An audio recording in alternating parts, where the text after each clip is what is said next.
Auzubillahiminash-shaytanir-rajim. Bismillahir-rahmanir-rahim. Assalamualaikum viewers, welcome to Flourish Learning and It's English 101 lesson number 11। 10 lesson हमारे माशाल्लाह अच्छे अंदाज से कंप्लीट हो गए और मैं उम्मीद ही करता हूँ कि आप लोगों ने साथ साथ लेक्चर लिए होंगे और आप लोगों को समझ भी आ रही होगी। तो हमारे मिड टर्म की मतलब कि लेक्चर स्टार्ट हैं, 10 लेसन हो गए इंशाल्लाह। इसके बाद हमारे तकरीबन टोटल 23 लेक्चर हैं जो मिड टर्म में शामिल होते हैं, बल्कि 22 हैं। ठीक है, 22 लेक्चर हमारे मिड टर्म में शामिल होंगे या ग्रैंड क्विज अगर आपके होते हैं तो उसमें शामिल होंगे, और उसके बाद के जो लेसन होंगे तो वो हमारे फाइनल टर्म में शामिल होते हैं। तो वो मतलब कि आपको तमाम लेसन प्रोवाइड करूंगा, लेकिन आप लोगों ने साथ साथ चलना है, तैयारी साथ साथ आप लोगों ने करनी है। ठीक है, तो सबसे पहले अब हमारे ये लेसन नंबर 11, इसमें देखें रीडिंग अंडरस्टैंडिंग द रीडिंग। ठीक है, आज का जो हमारा टॉपिक है रीडिंग। रीडिंग के अंदर क्या है? अंडरस्टैंडिंग रीडिंग, कि रीडिंग को समझना, कि जब आप कोई चीज़ पढ़ रहे होते हैं, ठीक है, उसको आप सिर्फ पढ़ नहीं रहे होते हैं बल्कि आपने उसको समझना भी होता है। ठीक है, यहाँ से स्टार्ट लेते हैं। वो क्या कह रहा है कि reading is the most important skill, कि आपको पढ़ाई में कामयाबी के लिए रीडिंग की स्किल्स आप यानी कि सबसे इंपॉर्टेंट होती है।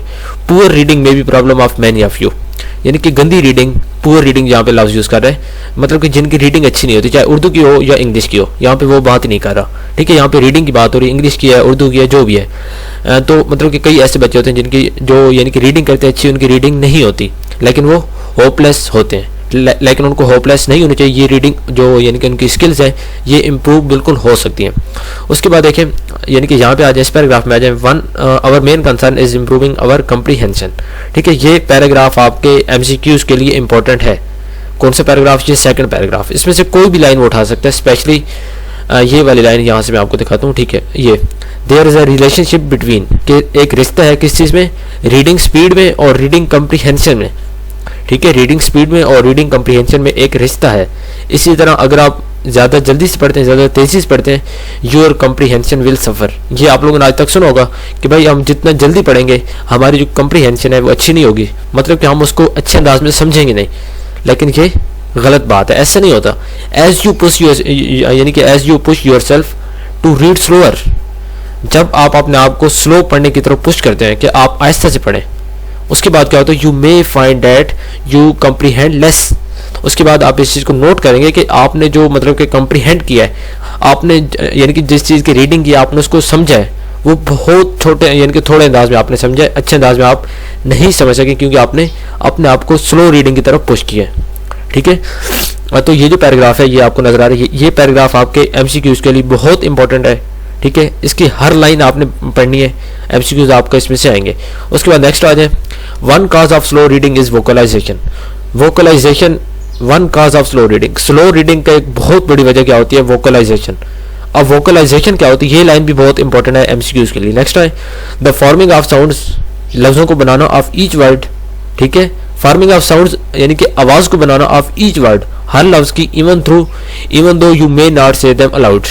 ठीक है, कि जब भी मतलब कि आसान लफ्ज में आपको बताता हूँ इस लाइन का तर्जमा, कि जब भी आप पढ़ते हैं, ठीक है, आपने कई बच्चे देखे होंगे जो इस तरह करते हैं कि वो लिप्स से कुछ नहीं कहते हैं, वो अपने माइंड से और अपनी आंखों से पढ़ रहे होते हैं। तो इस चीज़ को क्या कहते हैं? वोकलाइजेशन। मतलब कि जब वो ऊंचा नहीं पढ़ते हैं, जब उनके लिप्स से कोई चीज़ निकलती नहीं है, सिर्फ ऐसे बैठे होते हैं, बुक सामने होती है, आंखों से पढ़ रहे होते हैं, साथ साथ माइंड से पढ़ रहे होते हैं, लेकिन क्या होता है? लिप्स से जब तक वो नहीं निकालते, उनकी जो यानी कि कंप्रीहेंशन एबिलिटीज़ हैं वो सफ़र करती हैं। वो अच्छे अंदाज से जिस चीज़ को रीड कर रहे हैं उसको समझ नहीं पाते, उनको ये लगता है कि हम पढ़ रहे हैं। मतलब कि आपने देखोगे कई बच्चे ऐसे करते हैं। तो इसमें वो यही कह रहा है कि जो वोकलाइजेशन है, वोकलाइजेशन आपको बता दिया, ठीक है, कि जब आप स्लो पढ़ते हैं, मतलब कि दिल में पढ़ते हैं, जिसको आप अपने अल्फाज में कहते हैं दिल में पढ़ना। दिल में पढ़ना, आंखों से पढ़ना, साथ दिमाग से पढ़ना। ठीक है, लिप्स से कोई चीज़ आपने मतलब कि नहीं निकाली, तो ये क्या होता है? इसकी वजह से जो वोकलाइजेशन है, इसकी वजह से जो स्लो रीडिंग होती है वो होती है। क्योंकि जब आप आंखों से पढ़ेंगे, आंखों से स्लो रीडिंग होगी, कभी भी आंखों से, माइंड से, दिल से क्विक रीडिंग नहीं होगी, फास्ट रीडिंग नहीं होगी, रैपिड रीडिंग भी नहीं होगी, एक ही बात है।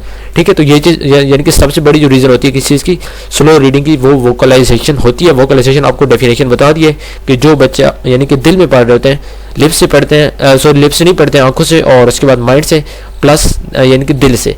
तो यानी कि जैसे आप आसान लोग कहते हैं दिल में पढ़ रहे हो, तो ये वोकलाइजेशन कहलाती है।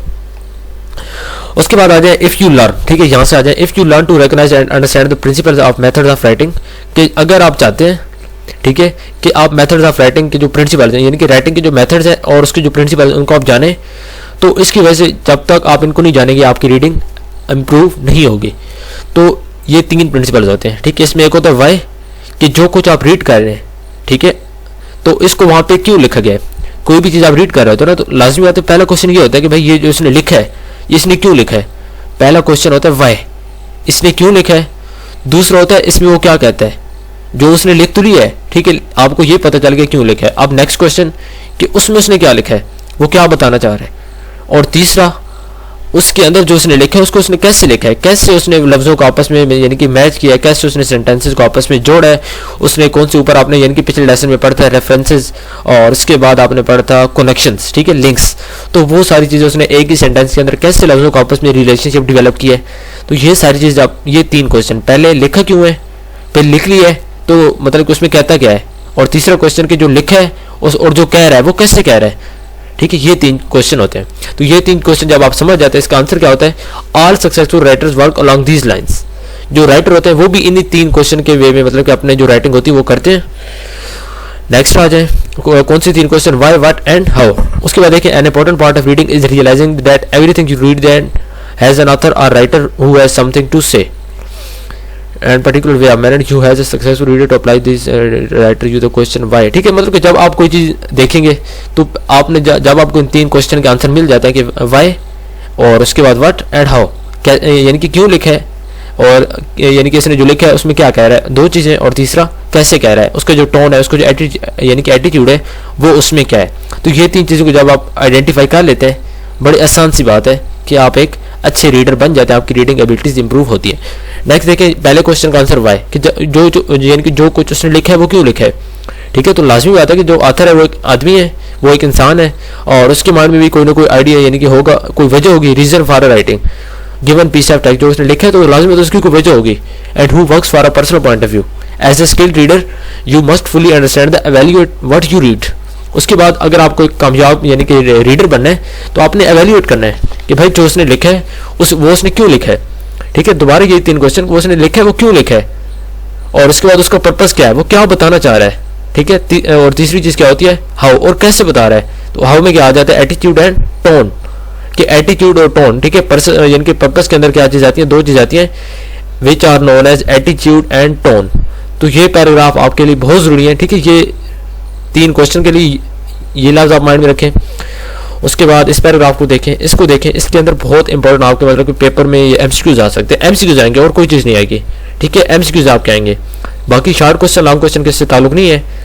और इसमें आप नेक्स्ट आ जाएं, देयर आर 3 कॉमन पर्पस। मैंने बाकी वैसे ही आपको एक्सप्लेन कर दिया है, ये सारे 3 पैराग्राफ आपको मैंने अपने अल्फाज में एक्सप्लेन कर दिए। एक ही बात है कि राइटर को यानी कि जो कुछ आप पढ़ रहे होते हैं उसको समझना कैसे होता है, कौन सी 3 चीज़ें माइंड में रखनी होती है, वाई, व्हाट एंड हाउ।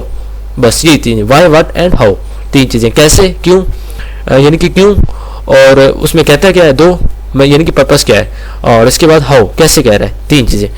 उसके बाद नेक्स्ट आ जाए, तो इसमें क्या करें, there are 3 common purposes of communication. कोई भी कम्युनिकेशन होती है इसके 3 यानी कि कॉमन पर्पसेस होते हैं। टू इन्फॉर्म करना, किसी को मुतला करना, किसी को यानी कि इतला देना, और सेकंड होता है टू परस्यूट, इसका मतलब होता है किसी को मतलब कि अपनी बात मनवाना, अपनी बात के लिए कायल करना, एंड टू एंटरटेन, और तीसरा होता है इसको जो पर्पस होता है इंटरटेन, मतलब कि अगले बंदे को तफरीह फराहम करना, मतलब कि उसको बोर ना करना। क्योंकि जब आप कम्युनिकेशन कर रहे हो तो उसमें अगर यानी कि अगला बंदा बोर हो गया, आपकी कम्युनिकेशन इफेक्टिव नहीं होगी। तो ये लाइन बहुत इंपॉर्टेंट है इसकी, उसके लिए important. When the purpose is to inform, जब आपका पर्पस होता है कि भाई हमने इन्फॉर्म करना है, फिर क्या कहता है, द राइटर गिव्स इन्फॉर्मेशन और फैक्ट्स अबाउट द टॉपिक और सब्जेक्ट इज राइटिंग अबाउट। जब आपको यानी कि जो राइटर होता है उसका जो मकसद होता है ये होता है कि मैंने इस बंदे को सिर्फ इतला देनी है। इतला देने के लिए क्या करता है, यानी कि किसी भी चीज़ के जो फैक्ट्स होते हैं, मतलब कि आप वो लाहौर को पिक करेगा, लाहौर के बारे में बताने लगेगा, लाहौर में ये चीज़ है, लाहौर में मीनार पाकिस्तान है, ये सारी चीज़ें हैं, ठीक है। मतलब कि एग्जाम्पल दे रहा हूँ आपको, तो आपको इन्फॉर्म कर रहा है, लाहौर के बारे में आपको बता रहा है, तो उसका मतलब यानी कि फैक्ट्स को लेकर, और इन्फॉर्मेशन आपको जो दे रहा है वो फैक्ट्स हैं, हकीकत है, वो आपको बता रहा है, तो उसका मकसद क्या है, वहाँ पे इन्फॉर्म है। इसी तरह अगर मतलब कि उसका जो पर्पस होगा इज टू परस्यूट, अगर उसने आपको किसी बात पर कायल करना है, ठीक है, तो फिर वो क्या करता है, यानी कि फैक्ट्स को भी यूज़ करता है, लेकिन क्या करता है, but their main goal is to promote an opinion, और उसके बाद उसका अपना ओपिनियन होता है पर्सनल, उसको आपके साथ शेयर करेगा, ठीक है, उसको आपके साथ शेयर करेगा, आपको बताएगा कि भाई यानी कि कोई भी प्रोडक्ट सेल कर रहा है, आपको बताएगा इस प्रोडक्ट के ये एडवांटेजेस हैं, ये है, वो है, ठीक है, या कोई बुक के बारे में लिख रहा है तो आपको बताएगा, मतलब कि ताकि आप उसकी बात से एग्री हो जाएं, फैक्ट्स से तो आप लाजिम बातें होते हैं, इसमें फैक्ट्स भी होंगे और इसमें ओपिनियन भी होंगे जब राइटर आपको यानी कि आपको कॉल कर रहा होगा। उसके बाद तीसरा पर्पस यहाँ पे देखें, थर्ड पर्पस क्या होता है, विच इज टू एंटरटेन करना। The author appeals to reader the senses and imagination with the aim of amusing and delight. ठीक है, मतलब उसका जो तीसरा पर्पस होता है एंटरटेन करना होता है, ताकि आप उसकी मतलब आसान लफ्ज़ों में कहते हैं कि जो उसने लिखे उससे आप बोर ना हो जाए। तो ये 3 पर्पसेस होते हैं, बहुत इंपॉर्टेंट, इसको आपने देख लेना है, बाकी मैंने आपको एक्सप्लेन कर दिया। उसके बाद नेक्स्ट देखें, यहाँ पे वैसे देखें कोई खास चीज़ मुझे इंपॉर्टेंट नहीं लग रही जी वर्स। तो उससे पहले हमने बात की, ऊपर हमने बात की थी एटीट्यूड और टोन की। ठीक है, कि मतलब कि जब भी आप यानी कि कोई भी राइटर होता है वो लिख रहा होता है तो उसका एक एटीट्यूड होता है और उसके बाद उसका जो टोन होता है, ठीक है, मतलब कि बात आप तक कैसे पहुंचा रहा है। तो उसके अंदर एटीट्यूड में आप क्या चीज़ आती है, एटीट्यूड में आता है कि उसके अंदर मतलब कि जो वो बात कर रहा है, ठीक है, अगर मतलब कि आपसे वो आर्गूमेंट कर रहा है, कोई बात आपके यानी कि आपके अगेंस्ट कर रहा है, या उसको पता है कि आपका मतलब कि आगे से जो बात आपको पसंद नहीं है लेकिन वो उसमें लिख रहा है, ठीक है, तो उसको जो आगे से यानी कि बात करने का अंदाज होगा, अच्छे अंदाज में करेगा, ठंडा होकर करेगा, ठीक है, लॉजिकली करेगा, फैक्ट्स बयान करेगा, या गुस्से से भी कर सकता है, या हीटेडली मतलब कि पुरजोश होकर, यानी कि उसको कोई भी एटीट्यूड हो सकता है। उसके बाद उसका एटीट्यूड और क्या हो सकता है कि मतलब कि वो आपको एज अ फ्रेंड भी कंसिडर कर सकता है, एज एनिमीज, एज इक्वल्स। ठीक है, मतलब कि जब आप उसकी जो यानी कि होगा, जो उसकी राइटिंग होगी, आप उसको रीड कर रहे होंगे तो आपको ऐसा लगेगा भाई ये मेरे किसी दुश्मन ने लिखा है। ठीक है, अगर उसने आपको एज अ एनिमी कंसिडर किया होगा, अगर उसने यानी कि बीच में जो उसका एटीट्यूड होगा वो आपके साथ फ्रेंडली होगा, तो उस यानी कि राइटिंग को रीड करने के बाद आपको ये आइडिया होगा कि भाई इस राइटर मेरे साथ मतलब कि अच्छे एनवायरनमेंट में ऐसा लग रहा है कि मेरे को जानने वाला है, मतलब कि इस तरह के आपके माइंड में फीलिंग्स आती हैं। तो ये सब डिपेंड करता है एटीट्यूड पे, यानी कि जो राइटर है उसने एटीट्यूड कौन सा यूज़ किया है। ठीक है, तो ये 2 पैराग्राफ्स आपके एमसीक्यूज के लिए इंपॉर्टेंट है, वैसे बिल्कुल इंपॉर्टेंट नहीं है, लेकिन बार बार कह रहा हूँ ये 2 पैराग्राफ्स भी आपके यहाँ से लेकर क्लोजली से ये एमसीक्यूज आपके यहाँ से बन सकते हैं। उसके बाद नेक्स्ट देखें, a good clue to the author's attitude approach towards subject in his tone. ठीक है, टोन क्या होती है, अब टोन होता है ये एक यानी कि वॉइस होती है जिसके अंदर वो आपको बता रहा होता है, वो लैंग्वेज होती है, वो अल्फाज होते हैं, वो फ्रेजेस होते हैं जो उसने राइटिंग में लिखे, ये टोन है। ठीक है, ये टोन की एक डेफिनेशन आप मतलब इसको कह सकते हैं कि टोन क्या होता है, this is the voice in which he is speaking to you. He से कौन मुराद है, राइटर जो आपको मतलब कि बता रहा होता है, द लैंग्वेज यानी कि जिस लैंग्वेज में द वर्ड्स जो अल्फाज यूज़ कर रहा होता है, एंड फ्रेजेस जो फ्रेजेस यूज़ कर रहा होता है, ही चूजेस टू राइट, लिखने के लिए जो उसने चूज़ किए होते हैं। ठीक है, तो ये मतलब कि उसके बाद sense is wit, humour, sadness, indignation, ठीक है, फ्रेंडलीनेस, etc। तो मतलब कि उसको कोई भी टोन आपका आप कह सकते हो सकता है, उसके ऐसे अल्फाज भी हो सकते हैं जिनके पढ़ कर आपको ये लगे कि ये मेरे साथ फ्रेंडली है। ठीक है, ह्यूमर, इंडिगेशन, वेट, मतलब कि ये सारी आपके माइंड में सेंसेस आपको यानी कि उसका ये सेंस हो सकता है और ये फीलिंग्स आपके माइंड में आ सकती हैं कि ये भाई हमारे कोई जानवर। उसके बाद नेक्स्ट देखें, just as speaker voice can project range of feelings. इस पैराग्राफ को छोड़ दें, इतने ये मतलब ये देखें यहाँ पे कोई खास इंपॉर्टेंट है, इसको छोड़ दें यहाँ पे। ठीक है, नेक्स्ट आप आ जाए तो इसमें क्या कह रहा है। ठीक है, ये आपको पैराग्राफ दिखाता हूँ। तो ठीक है, इसमें आप देखें, authors and their works are complex. ये लाइन आपके एमसीक्यूज के लिए इंपॉर्टेंट है। और इसके मतलब कि देखें, जो राइटर होते हैं या ऑथर्स होते हैं, मे use different types of writing, वो आपकी तरफ डिफरेंट राइटिंग को यूज कर सकते हैं। ही मे नरेट, डिस्क्राइब, एक्सप्लेन और argue. Not all writing fits neatly into one of these categories. ठीक है, मतलब कि राइटिंग डिफरेंट अंदाज में हो सकती है। कोई राइटिंग यानी कि नरेशंस होती हैं, कोई यानी कि किसी में आपको डिस्क्राइब कर सकता है, किसी में सिर्फ एक्सप्लेनेशन होगी, किसी में आपको आर्गूमेंट्स कर सकता है। ठीक है, मतलब कि आपकी सोच जो होगी उसके अगेंस्ट कोई बात हो सकती है। He may all combine all these types. लेकिन किसी में क्या होता है कि ये सारी टाइप्स हो सकती है, कहानी भी हो सकती है, एक्सप्लेन भी कर सकता है, ठीक है, डिस्क्राइब भी हो सकता है और आर्गूमेंट्स भी हो सकते हैं। ये कई राइटिंग्स में होता है और ये यहाँ तक आपको समझ आ गई। नेक्स्ट आप आ जाए, और he may use exposition to develop an argument. वो आर्गूमेंट डेवलप के लिए करने के लिए एक्सपोजिशन को भी यूज़ कर सकते हैं। उसके बाद मतलब कि जब आप एज ए रीडर इसको रीड कर रहे होंगे तो आपने इसको आइडेंटिफाई करना है कि इसमें ये यानी कि किस टाइप की राइटिंग है। यहाँ पे एक्सप्लेनेशन कर रहा है, आर्गूमेंट कर रहा है, या इसमें कोई कहानी बता रहा है, ठीक है, या कोई मतलब कि डिस्क्राइब कर रहा है किसी चीज़ को, कोई फैक्ट्स बता रहा है, तो कोई ओपिनियंस बता रहा है। तो ये सारी चीज़ें आपने एज ए रीडर वहाँ से आइडेंटिफाई करनी होते हैं, तभी आप एक सक्सेसफुल रीडर बनते हैं। अगर और इसका आंसर पहले आपको 3 चीज़ें बताइए जो रूट से व्हाट।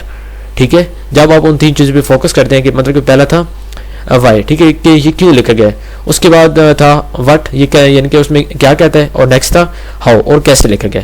ठीक है, यहाँ तक क्लियर है। नेक्स्ट आप आ जाए तो नेक्स्ट इसमें मतलब कि आप देखें तो इसमें और कोई ख़ास चीज़ मैं देखता हूँ यहाँ से इंपॉर्टेंट नहीं है। ठीक है, इस पैराग्राफ को आप छोड़ दें। ये जो आपको पैराग्राफ नजर आ रहा है, all this might not evident in your, ये एक लाइन आपके मतलब कि एमसीक्यूज के लिए इंपॉर्टेंट है, और बाकी जो है उसको आप you can not always rely on your first reading to bring your comprehension, ये लाइन भी आप कर लें। ठीक है, ये सारी चीज़ क्या है एमसीक्यूज के लिए इंपॉर्टेंट है, इसलिए मैं इसको एक्सप्लेन नहीं कर रहा क्योंकि हर लाइन को एक्सप्लेन करने लगे वीडियो 50 मिनट की हो जानी है। ठीक है, इसलिए मैं यहाँ पे काफ़ी चीज़ों को बीच में सिर्फ आपको आइडिया दे रहा हूँ कि ये आपके एमसीक्यूज के लिए इंपॉर्टेंट है, आपने इसको रीड करना है, याद नहीं करना। The second technique that writer uses the what question.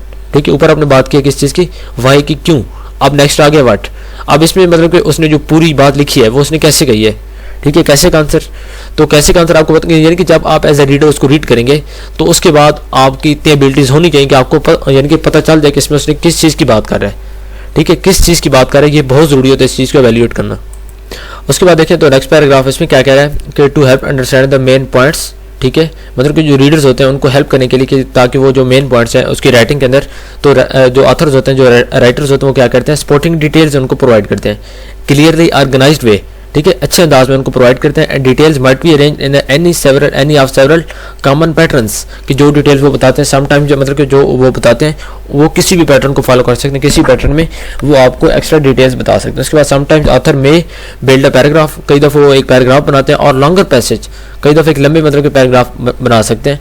उसके बाद very often the patterns are mixed, कई दफ़ा ऐसा भी होता है कि जो मतलब कि ज़्यादातर बल्कि ऐसा होता है कि जो उसने पैराग्राफ बनाए होते हैं आपस में मिक्स भी हो जाते हैं, बल्कि पैटर्न जो होते हैं वो आपस में मिक्स होते हैं। तो इसलिए जो पैटर्न होते हैं कई दफ़ा डिफरेंट होता है, लेकिन इसमें जो मोस्ट इंपॉर्टेंट पैटर्न होते हैं वो ये होता है कि इसमें वो क्या करते हैं कि यानी कि पैटर्न्स ऑफ ऑर्गेनाइजेशन और सब डिविजन्स और टाइम ऑर्डर।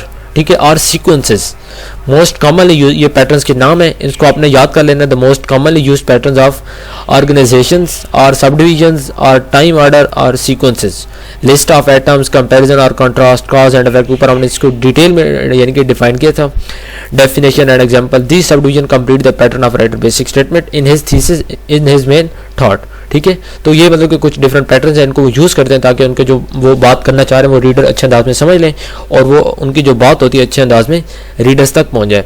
उसके बाद the reader's recognition and understanding of these sub division are a part of answering the question, कि जब मतलब कि रीडर जो होते हैं वो इन सब डिवीजन को, कौन सी सब डिवीजन, ये जो उसने यानी कि लिस्टिंग की होती है, इस चीज़ को जब वो रीड करते हैं तो अब वो एक्चुअली इस चीज़ का आंसर कर रहे होते हैं हाउ का, किसने कैसे बात की है। पहले कौन सा था वाई, फिर था व्हाट और अब आगे हाउ। तो जब इस चीज़ को एवेल्यूएट करते हैं जो रीडर्स होते हैं कि सब डिवीजन इसके अंदर पैटर्न्स कौन से इस्तेमाल हुए हैं, राइटिंग के अंदर राइटर ने कौन से पैटर्न इस्तेमाल किए हैं ताकि वो अपनी बात आप तक अच्छे अंदाज में पहुंचा सके और आपको समझ भी आ जाए, तो इस चीज़ में एक्चुअली आप किस चीज़ का आंसर कर रहे होते हैं हाउ का। ठीक है, 3 क्वेश्चन आपने ऊपर देखे थे, व्हाट यानी कि पहला था वाई, व्हाट एंड हाउ, इसमें आप क्या कह रहे थे एक्चुअली हाउ जो क्वेश्चन है इसका आप आंसर दे रहे थे। उसके बाद नेक्स्ट देखें paragraphs particularly the topic sentences. ठीक है, topic sentence of paragraph are important clues, कि पैराग्राफ्स के अंदर जो टॉपिक सेंटेंस होते हैं ये सबसे इंपॉर्टेंट होते हैं। The topics of individual paragraphs are the core of statement in explaining the thesis.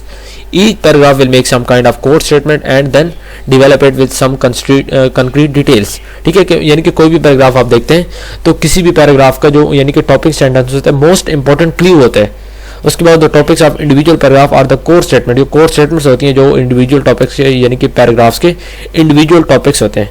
उसके बाद in short piece of writing each paragraph में बी सेपरेट सब डिवीजन, यानी कि शॉर्ट राइटिंग आप देखते हैं तो उसके अंदर क्या होता है may be separate division, separate sub division, उसके अंदर सेपरेट सब डिवीजन हो सकते हैं। जबकि लॉन्गर पीस ऑफ यानी कि जो यानी कि लॉन्गर राइटिंग्स होती हैं उनके अंदर क्या होता है नंबर ऑफ पैराग्राफ्स में फॉर्म अ सब डिवीजन।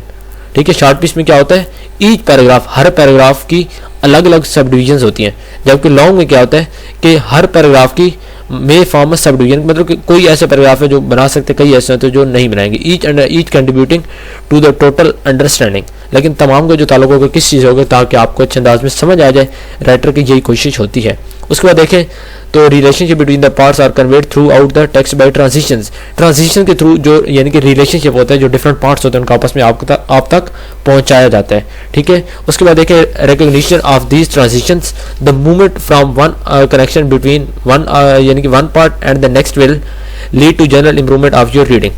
ठीक है, तो मतलब कि जब आप इस चीज़ को रिकग्नाइज कर लेते हैं कि इसके अंदर जो ट्रांजिशन इस्तेमाल हुए हैं, ट्रांजिशन मतलब कि द मूवमेंट फ्रॉम और connection between the one part and the next will lead to a general improvement. कि जब मतलब कि आप इस चीज़ को रेकग्नाइज कर लेते हैं कि इसके अंदर जो ट्रांजिशन इस्तेमाल हो, ट्रांजिशनल मार्कर्स जिन्हें आप कहते थे, आपने पीछे पढ़ा था कनेक्शंस, ठीक है, मतलब कि जो एक ही सेंटेंस के अंदर जो यानी कि सेंटेंसेज होते हैं उसके अंदर जो अल्फाज होते हैं उनको आपस में जोड़ते हैं। अब इसमें यानी कि कोई अल्फाज आ जाए तो कौन से होते हैं, इसमें दो टाइप्स के यानी कि वर्ड्स हो सकते हैं। पहले होते हैं फंक्शन वर्ड्स और फिर होते हैं कंटेंट वर्ड्स। जो किसी भी सेंटेंस के अंदर, किसी भी पैराग्राफ के अंदर सेंटेंसेस होते हैं, उस सेंटेंसेस के अंदर जो अल्फाज होते हैं उनको एक छोटे छोटे अल्फाज होते हैं वापस में जोड़ते हैं। उनमें एक फंक्शन वर्ड्स होता है, एक होता है कंटेंट वर्ड। फंक्शन वर्ड्स कौन से होते हैं, यहाँ पे देखें इसकी डेफिनेशन है, are important part of writing and reading and are use no matter what the subject of text is. ठीक है, बड़ी आसान सी डेफिनेशन है। और इसमें वर्ड्स कौन से होते हैं, such as in, at, and, but. The preposition इसमें होते हैं, कंजक्शन भी होते हैं एंड मॉडिफायर्स भी होते हैं। तो यहाँ तक इसकी डेफिनेशन हो गई। ये क्या करते हैं, establish emphasis and relationship between the parts. ठीक है, यानी कि जो भी सेंटेंस के अंदर जो डिफरेंट पार्ट्स होते हैं उनका आपस में जो रिलेशनशिप होता है उसको क्लियर करते हैं। उसके बाद नेक्स्ट आ जाए कंटेंट वर्ड्स पे। ये काफ़ी लेक्चर लंबा हो रहा है लेकिन लेक्चर बहुत इंपॉर्टेंट है और आपने इस चीज़ को समझना, जो चीज़ आपको बताऊँ, यानी कि स्पेशली वो स्टूडेंट्स जिनकी रीडिंग सही नहीं है, ठीक है, जिनकी रीडिंग सही नहीं है वो लोग इस चीज़ को लाजमी समझें। और नेक्स्ट आप आ जाए कंटेंट वर्ड्स पे। कंटेंट वर्ड्स क्या होते हैं, और those words that are central to the development of the subject of any particular piece of writing, they are often words that are most fully defined। Content words को मतलब कि आमतौर पर फुली डिफाइन किया जाता है, but it is also possible that authors assumes you know their definitions. और इसमें मतलब कि जो वर्ड्स होते हैं ये कौन से होते हैं, इसमें आप कह सकते हैं कि यानी कि एंटोनिम भी आ सकते हैं। और इसके बाद नेक्स्ट हम देखते हैं, तो ठीक है, ये थोड़ी सी डेफिनेशन है फंक्शन वर्ड्स की। यहाँ से यहाँ तक आपने ये याद करना है, ETC तक, यहाँ से यहाँ तक। और इसके बाद कंटेंट वर्ड्स को भी आपने यहाँ से यानी कि यहाँ तक आपने डिफाइन तक इसकी डेफिनेशन आपने याद करनी है। आपका शार्ट क्वेश्चन आ सकता है कि कंटेंट वर्ड्स क्या होते हैं और फंक्शन वर्ड्स की डेफिनेशन क्या होती है। नेक्स्ट आप आ जाएँ तो इसमें देखिए रीडिंग एंड कम्प्रीहेंशन, ये आपकी कुछ एबिलिटीज़ हैं। तो इसमें आप देखें ये कुछ पैराग्राफ आपको दी गए और इसमें देखें the piece of writing we use will be 2 varieties. ठीक है, किसी भी जो यानी कि राइटिंग होती है उसके अंदर 2 वैराइटीज यूज होती हैं, इमेजिनेटिव या प्रैक्टिकल। इमेजिनेटिव क्या होती है, will be piece of creative writing, ये क्रिएटिव राइटिंग एक पीस होती है। And extract from a novel, जिसको किसी नावल से लिए गए होता है, और अ शॉर्ट स्टोरी या किसी शॉर्ट स्टोरी से जो डील कर रही थी फिक्शनल सिचुएशन को। It could alternatively be a poem, वो एक पोएम का मतलब कि जो आप कह सकते हैं पोएम की जगह पर भी हो सकती है। तो ये एक इमेजिनेटिव होती है, क्योंकि आपको पता है कि पोएम का हकीकत से ताल्लुक नहीं होता। ठीक है, ये इमेजिनेटिव होती है। जबकि एक होती है प्रैक्टिकल। प्रैक्टिकल में कोई भी मतलब कि रियल लाइफ की स्टोरीज को पिक किया जा सकता है। तो ये मेन 2 राइटिंग की टाइप्स होती हैं। इसको मजीद ये क्या होती हैं ये इस पैराग्राफ में लिखा गया, मैं इसको एक्सप्लेन नहीं करूँगा, आपको बेसिक आइडिया दे दिया है। प्रैक्टिकल क्या होता है, जिसका ताल्लुक रियल लाइफ से होता है। इमेजिनेटिव क्या होता है, जिसमें पोएम्स आ जाती हैं, स्टोरीज आ जाती हैं जो जिनका हकीकत से ताल्लुक नहीं होता बल्कि किसी शॉर्ट स्टोरी से या किसी नावल से पिक की गई होती हैं। उसके बाद जब भी आप मतलब कि आप कोई रीडिंग करते हैं तो रीडिंग के बाद आपसे कुछ क्वेश्चन हो सकते हैं। वो क्वेश्चन किस तरह के हो सकते हैं, मीनिंग। सबसे पहले आपको उस यानी कि पूछा जा सकता है भाई जो आपने ऊपर पैराग्राफ पढ़ा है, ठीक है, उस पैराग्राफ का जो मीनिंग है, उस पूरे पैराग्राफ का आप हमें मतलब समझा दो, उसमें राइटर क्या कहना चाह रहे हैं। ठीक है, पहला क्वेश्चन आपसे ये हो सकता है। जब आपने उसको पढ़ा होगा, आपके यानी कि हर लफ्ज़ को आपने अच्छे से एवेल्यूएट किया होगा उसका मतलब, तो उसके बाद आपके लिए मसला नहीं होगा और आप इजीली उसको बता सकेंगे कि भाई इस पैराग्राफ में आपने ये बात की है, 1 से 2 लाइनों में, ये जितना पैराग्राफ है उसके अकॉर्डिंग आपने उसका मीनिंग आसान लफ्ज़ में मतलब कि थोड़ा सा जो उसका आप ये कहते हैं उसका जो मेन आइडिया है उस पैराग्राफ में बात क्या हो रही है वो चीज़ आप उसको बता सकते हैं मीनिंग में। उसके बाद फैक्ट्स में देखिए मतलब कि आपसे ये पूछ सकते हैं भाई जो आपने पैराग्राफ रीड किया है, ठीक है, जो पैसेज आपने रीड किया इसके अंदर जो फैक्ट्स बयान हुए वो कौन से हैं, फैक्ट्स आप हमें बता दें। तो जब आप रीड करेंगे आपको आइडिया होगा कि इसके अंदर कौन से फैक्ट्स हैं। उसके बाद reading between the lines. Reading between the lines कहते हैं कि जब भी मतलब कि आप कोई यानी कि पैराग्राफ रीड करते हैं तो कई दफ़ा अल्फाज को डायरेक्टली इस्तेमाल नहीं किया जाता। जो फैक्ट्स होते हैं उनको डायरेक्टली यूज़ नहीं किया जाता बल्कि मतलब कि उनकी तरफ कोई इमोशंस या एटीट्यूड की तरफ या यानी कि कोई एटीट्यूड ऐसे शो की जाते हैं, इमोशन ऐसी शो की जाती हैं जिससे आइडिया तो हो जाता है कि इसमें यानी कि जो राइटर है या अपने इमोशन ये शो करके इसका इशारा किस तरफ है, लेकिन डायरेक्टली अल्फाज को यूज़ नहीं किया जाता। वहाँ पे आपके लिए एज ए रीडर यानी कि ये चीज़ को समझना ज़रूरी होता है कि इसमें जो राइटर ने बात की है उसका यानी कि जो, क्योंकि उसने यहाँ पे डायरेक्टली तो बात नहीं करेगा, डायरेक्टली अल्फाज को भी यूज़ नहीं करेगा। तो ये खुद आपने एवेल्यूएट करना एज ए रीडर कि इसमें जो बात कर रहा है उसका इशारा किसकी तरफ है। तो इसको कहते हैं रीडिंग बिटवीन द लाइन्स। उसके बाद इस सारे को आपने पढ़ लेना है, ठीक है। नेक्स्ट आप आ जाएं मेटाफोरिकल लैंग्वेज। मेटाफोरिकल लैंग्वेज कहते हैं कि you may be asked to explain what is exactly the writer has in mind, कि राइटर का जो माइंड था उसके अंदर यानी कि उसके माइंड में क्या बात चल रही है, मतलब कि लफ्ज़ वो यूज़ करेगा। ऊपर क्या है इसमें मैं आपको दिखाता हूँ ये, ठीक है। इसमें क्या था रीडिंग बिटवीन द लाइन्स में क्या था कि लफ्ज़ मतलब कि लफ्ज़ यूज़ अजीब से करेगा, यानी कि इमोशनली लफ्ज़ इस्तेमाल करेगा, उसमें से आपने एवेल्यूएट करना है कि इसने क्या किया, इसका इशारा किस तरफ है। जबकि मेटाफोरिकल में क्या होगा, लफ्ज़ यूज़ करेगा लेकिन बड़े मुश्किल किस्म के लफ्ज़ यूज़ करेगा और अपनी बात जो होगी आप तक, यानी कि जो मुश्किल अल्फाज होंगे, कोई एक ऐसा लफ्ज़ इस्तेमाल कर देगा जो आपने कभी सुना भी नहीं होगा। लेकिन अगर आप उसको थोड़ा सा एक्सप्लेन करेंगे, ओपन करेंगे, तो आपको पता चलेगा अच्छा यार इसका ये मतलब था। तो फिर इसलिए मतलब कि आपने ये चीज़ भी, आपसे ये क्वेश्चन हो सकता है कि जो आपने रीडिंग की है इसके अंदर कौन से मेटाफोरिकल लैंग्वेज, मतलब यानी कि मेटाफोरिकल जो लफ्ज़ हैं या मेटाफोरिकल एक्सप्रेशन हैं वो कौन सी यूज़ हुई हैं। ठीक है, इसके अंदर आप इसको पढ़ें तो आपको आइडिया होगा। मैं इसको एक्सप्लेन नहीं कर रहा, वीडियो ऑलरेडी काफ़ी लंबी हो रही है, आपको सिर्फ आइडिया दे रहा हूँ कि मेटाफोरिकल लैंग्वेज वो यानी कि अल्फाज होते हैं इसके अंदर जिनमें राइटर एग्जैक्टली जो उसके माइंड में होता है वो आपने बताना होता है क्या है। लफ्ज़ आपके सामने होगा लेकिन उसके पीछे उसका जो मतलब होता है, मतलब एक ही होता है, लेकिन आप अगर उस लफ्ज़ को लेकर चलेंगे भाई इसका मतलब यहाँ पे ये होगा, तो आप यहाँ पे गलत कर रहे हैं। आपने राइटर के माइंड को समझना होता है कि राइटर एक्चुअली आपसे क्या बात करना चाह रहा है। उसके बाद देखिए स्टाइल, तो स्टाइल आपको पता है कि मतलब कि हर बंदे का अपना स्टाइल होता है। कोई बंदा राइटिंग करता है उसका अपना स्टाइल होगा, उसका एटीट्यूड, उसका टोन डिफरेंट होगा, उसका राइटिंग स्टाइल डिफरेंट होगा। तो यहाँ पे स्टाइल से मुराद ये है कि जितने बंदे होंगे स्टाइल उतने ज़्यादा डिफरेंट होंगे। तो आपसे पूछा जा सकता है कि भाई जो आपने यानी कि ऊपर पैराग्राफ रीड किया है इसमें किस किस्म का स्टाइल यूज़ किया गया, इसमें लैंग्वेज कौन सी यूज़ की गई, इसमें लफ्ज़ कौन से हैं, आसान लफ्ज़ हैं, मुश्किल लफ्ज़ हैं, इसमें जो एटमॉस्फेयर है पॉजिटिव है नेगेटिव है, इसमें जो राइटर आपको बात बताना चाह रहा है वो क्या है, पॉजिटिव बताना चाह रहा है नेगेटिव बताना चाह रहा है, उसका मेन इशारा किस तरफ है। ठीक है, ये स्टाइल में आ गया।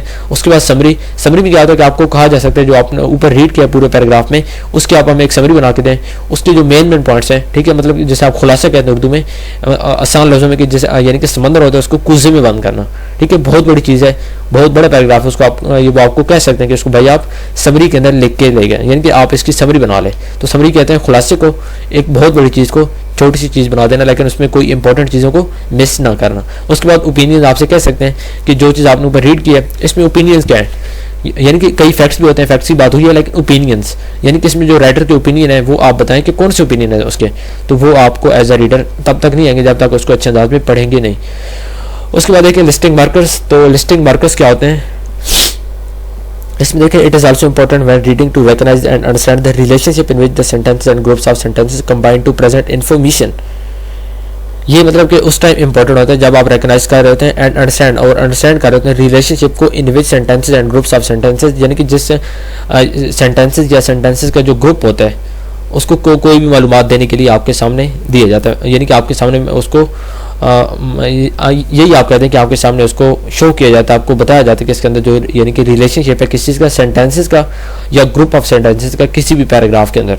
उसके बाद this information may be linked of means of connective words, आपने पीछे पढ़ा है कनेक्टिव वर्ड्स क्या होते हैं जो आपस में सेंटेंसेस के जो रिलेशनशिप्स होते हैं उनको वाज़ेह करते हैं। ठीक है, उसके बाद लिस्टिंग मार्कर्स यहाँ पे कुछ आपको दिए गए, इसको आपने यहाँ पे देखिए 1 2 3 ETC 1 2 3 ETC। ठीक है, फर्स्टली सेकंडली थर्डली, तो ये कुछ लिस्टिंग मार्कर्स हैं, इनको आपने पढ़ना है। बाकी यहाँ पे इंपॉर्टेंट नहीं है, MCQ के लिए आपके यहाँ से आ सकते हैं, शॉर्ट क्वेश्चन लॉन्ग क्वेश्चन के लिए इंपॉर्टेंट नहीं है। ठीक है, आगे सैम्पल पैराग्राफ, आपको एक सैम्पल पैराग्राफ दिए गए, इसकी एक्सरसाइज है। इस एक्सरसाइज के अंदर आपने क्या करना है, except from passage you have read clearly, तो उसको आपने रीड क्लियर करना है, 3 क्वेश्चनों के आपने आंसर देने हैं।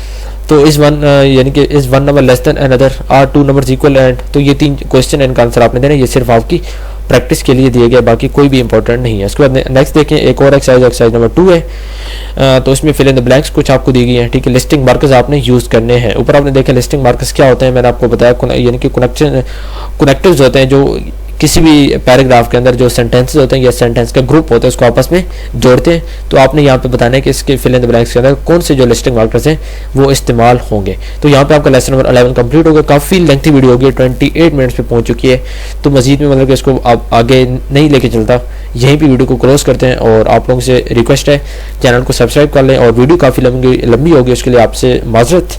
हालांकि मैंने ट्राई ये की थी कि मैं काफ़ी जल्दी इसको कवर करूं, लेकिन फिर भी डिटेल बहुत ज़्यादा देनी थी और काफ़ी लेंथी ये लेसन था, लेकिन अल्हम्दुलिल्लाह कंप्लीट हो गए। और इसके बाद इंशाल्लाह आगे जो वीडियो होंगी ट्राई करूंगा उनको मिनिमम टाइम में कवर किया जाए। ठीक है, वैसे फिर मिलता है इंशाल्लाह नेक्स्ट वीडियो में, तब तक के लिए ओके, अल्लाह हाफिज़, थैंक यू सो मच।